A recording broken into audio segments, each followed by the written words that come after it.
मेरा नाम अनुज मित्तल है और मैं एक गारमेंट मैन्युफैक्चरिंग का काम करता हूँ। पिछले 10 साल से इस ट्रेड में हूँ। इस काम के अलावा मैं अपने रिटेलर और होलसेलर भाइयों की हेल्प करता हूँ उनके बिजनेस को नेक्स्ट लेवल पे लेके जाने के लिए। डेड स्टॉक को समझने से पहले मैं आपको एक कहानी सुनाना चाहूंगा अपने कस्टमर की, आज से 3 साल पुरानी। ये कस्टमर ने बिजनेस नया शुरू करा था और उसको जो पसंद आ रहा था वो खरीद रहा था। थोड़ा सा माल उसमें से बिक जाता था, उसको और खरीद लेता था। बिजनेस उसका चल रहा था। 1-2 साल बाद मेरी उससे मीटिंग हुई। मैंने कहा, आपका बिजनेस कैसा चल रहा है?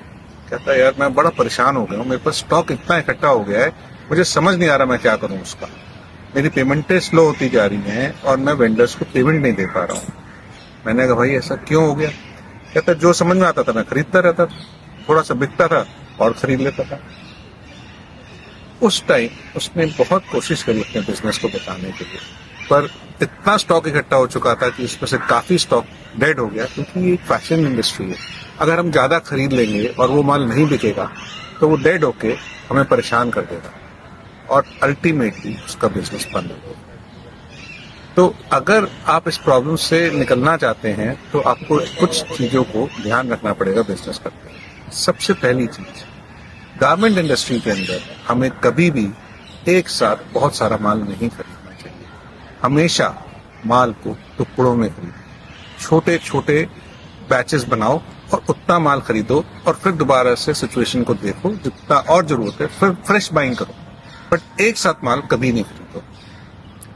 दूसरा सोल्यूशन टेक्निकल सोल्यूशन है और यह भी हर आदमी को करना चाहिए। अगर उसका बिजनेस का लेवल का स्केल थोड़ा सा भी बड़ा है, उसको एक अच्छा इन्वेंट्री मैनेजमेंट सॉफ्टवेयर लगाना चाहिए। अगर वो ये सॉफ्टवेयर लगा लेता है तो उससे हर हफ्ते उसको कुछ रिपोर्ट्स मिल सकती है, जिसके बेस पर उसको बिजनेस में किस तरीके से उसका स्टॉक चल रहा है वो समझ में आना शुरू हो जाएगा। सबसे पहली चीज उसको ये समझ में आएगी कि फास्ट सेलिंग आइटम कौन सी है, स्लो सेलिंग आइटम कौन सी है। दूसरा, गारमेंट्स के अंदर उसके ट्राउजर्स के अंदर कौन सा साइज ज्यादा बिक रहा है, कौन सा साइज कम बिक रहा है, ये भी उस सॉफ्टवेयर से वो निकाल सकता है। फिर कौन सा कलर ज्यादा बिक रहा है, कौन सा कलर स्लो बिक रहा है। जब वो ये सारी चीजें निकाल लेगा तो उसको ट्रेंड समझ में आ जाएगा और स्टॉक की क्वांटिटी उसको पता होगी।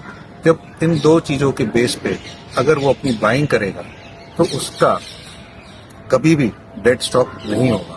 अगर होगा भी तो बहुत थोड़ा बहुत कभी हो गया तो अलग बात है। तो अगर आप इन दो चीजों का ध्यान रख लें तो मैं नहीं समझता कि आपको डेड स्टॉक की प्रॉब्लम को झेलना पड़ेगा। तो आज आपके पास 2 चॉइस है। पहली चॉइस, अपना बिजनेस जैसे आप करते हो करते रहिए, कभी ना कभी डेड स्टॉक फेस करना पड़ेगा, या अपना सिस्टम बाइंग का चेंज कर दो और नए सिस्टम से खरीदना शुरू करो।